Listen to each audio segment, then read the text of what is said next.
Mesdames et messieurs, bonjour et bienvenue dans ce flash sur la première radio-télévision communautaire, la RTC.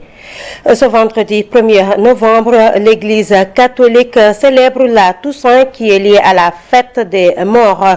Cette journée est dédiée à la mémoire de tous les fidèles défunts. Elle rappelle aux croyants l'importance de prier pour les âmes de ceux qui sont partis en espérant leur réconfort et leur paix dans l'au-delà. Cette commémoration souligne la continuité entre les vivants et les morts dans la foi ainsi que l'espérance de la résurrection et de la vie éternelle. Ces temps-ci, de nombreux cas de grippe sont constatés dans tout le pays. Il s'agit d'une infection virale respiratoire aiguë très contagieuse qui affaiblit l'ensemble de l'organisme et peut entraîner des complications, d'où l'importance de respecter les mesures barrières pour limiter la transmission du virus, a soutenu Ndeye Sigangom, l'ICP de Fissel, au micro de Pape Kairé. La grippe est une maladie très contagieuse. Et si vous voyez des fois des parents amènent les enfants aujourd'hui et demain, pendant la semaine, tu peux amener toute la famille. Tout le monde souffre de la maladie de la grippe. C'est une maladie très contagieuse. Et les signes sont souvent présentés comme une fièvre, du tout, des écoulements nasales, éternuements, courbatures, des myalgies, des céphalées. C'est comme le paludec. La différence c'est juste qu'avec le palud, on n'a pas de tout. Mais avec la grippe, il y a la toux. C'est ça la différence. Mais il y a beaucoup de cas de grippe. Surtout le mois d'octobre. On a plus de 2000 cas de malades au niveau de Kessel. Mais si vous voyez notre registre aujourd'hui, donc plus de 1000 cas sont atteints de grippe. Il y a beaucoup de cas de grippe. Mais c'est juste que c'est contagieux et c'est la période aussi. Pendant l'hivernage et au mois d'octobre, comme ça, il y a beaucoup de cas. Ça, on a l'habitude. Mais si la population respecte les mesures barrières, je crois qu'il y aurait une récréation de cas de grippe. La première édition de la Fair Finance School a été lancée à Nangan Campement dans le delta du Saloum sous l'initiative de l'ONG LSD en partenariat avec 350 Africa. 25 activistes du climat ont été recensés pour participer à ce combat. Aujourd'hui également, Bargny et Saint-Louis ont également participé à cet atelier. Plus de détails dans ce compte-rendu de Ndeye Amis. Des communautés affectées par le changement climatique, conséquences des industries fossiles, ont été initiées sur la finance climatique et les investissements publics. Dans le cadre du delta du Saloum, nous avons des territoires insulaires qui sont aujourd'hui exposés même peut-être à une éventuelle disparition. Aujourd'hui, directement liée à cette problématique liée au changement climatique et que les communautés vivent au quotidien et qui affectent même leurs moyens de subsistance. Il y a aussi d'autres activités aujourd'hui, à savoir l'exploitation des énergies fossiles, qui est une autre problématique et qui répond également aux mêmes enjeux. Ce qui fait qu'aujourd'hui, convoquer ces communautés pour leur faire comprendre qu'en fait qu'il est temps d'agir pour répondre au réchauffement climatique, mais également il y a ce besoin de financement qui est là et que c'est forcément ce financement doit être débloqué par ceux aujourd'hui qui ont été les plus grands responsables. Une rencontre qui vise à les amener à s'engager davantage de manière critique. C'est par rapport à une meilleure compréhension de la finance climatique. On doit fournir aujourd'hui aux communautés à la base, aux acteurs de la société civile, parce que c'est bien de parler des problématiques liées au changement climatique. Donc, en termes de justice climatique et d'accès au financement, aujourd'hui, qui est un besoin pressant pour en tout cas les communautés à la base. Les pays les plus vulnérables ont besoin liés à l'atténuation de ces impacts, à l'adaptation, à la résilience, renforcer la résilience des communautés. Il y a un besoin en termes de financement qui se pose.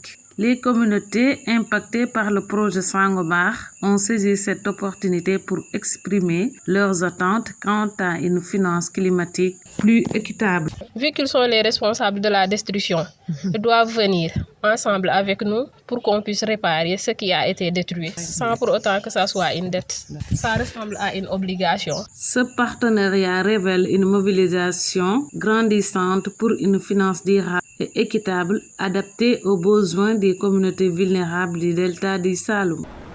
Direction Tambacounda où les ONG Option, ActionAide et OFAT Nafoore ont organisé en présence du préfet un atelier d'évaluation du tableau du bord du mouvement social sur la promotion de l'abandon des mutilations génitales féminines et l'excision dans le cadre du programme La Génération des filles. Soutien au mouvement mené par l'Afrique pour mettre fin aux mutilations génitales féminines et à l'excision. La chargée du projet s'est expliquée au bras tendu de Keba Kebe. Nous sommes là pour en réalité un mouvement social. Un mouvement social pour l'abandon des mutilations génitales féminines. Un mouvement social où il y aura beaucoup de parties prenantes, à savoir les organisations de la société civile, le CDPE, les partenaires d'exécution de ActionAide et de Option, les jeunes filles survivantes dans le cadre du projet ALM, mais aussi les leaders religieux et coutumiers au niveau de Tambacounda. L'objectif du projet est de mettre fin aux mutilations génitales féminines d'ici à 2030, Inch'Allah. Donc on pense qu'avec ce mouvement-là, on peut faire beaucoup de choses. Donc dans le cadre de ce mouvement, comme je l'ai dit tantôt, il y aura la participation de beaucoup d'organisations, des organisations qui ne sont pas seulement au niveau de Tambacounda, mais qui sont dans les villages environnants. Donc, raison pour laquelle on les a tous conviés aujourd'hui pour cet atelier. Dans le cadre du projet ALM, nous avons des filles que l'on a surnommées des filles survivantes. Parce que nous ne voulons pas, en fait, employer ce qu'on appelle les victimes.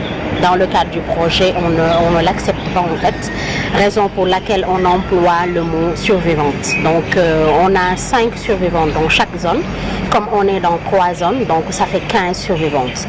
L'idée d'avoir ces filles survivantes, c'est qu'à la fin du projet, qu'elles parviennent à pérenniser les activités mises en œuvre dans le cadre du projet.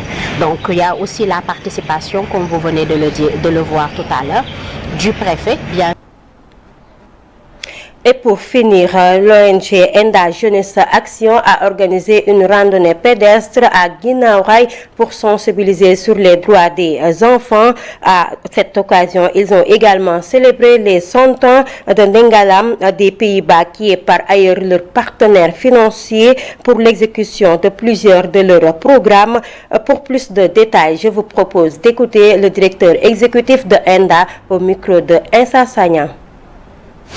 Nous voulons terminer une randonnée avec les enfants pour célébrer les 100 ans de notre partenaire Kinderpost Zegels, qui est une fondation hollandaise qui accompagne Enda depuis plus d'une trentaine d'années. Et justement, à l'occasion de leurs 100 ans, ils sont venus nous rendre visite et nous avons voulu célébrer cet enfant avec la commune de de Guinaw Rail. Et voilà, c'est ce qui explique aujourd'hui cet événement. Oui, c'est pour magnifier un peu ce partenariat qui dure depuis une trentaine d'années, mais surtout pouvoir partager justement les résultats auxquels que nous avons obtenus durant ces 30 ans avec l'accompagnement de cette organisation.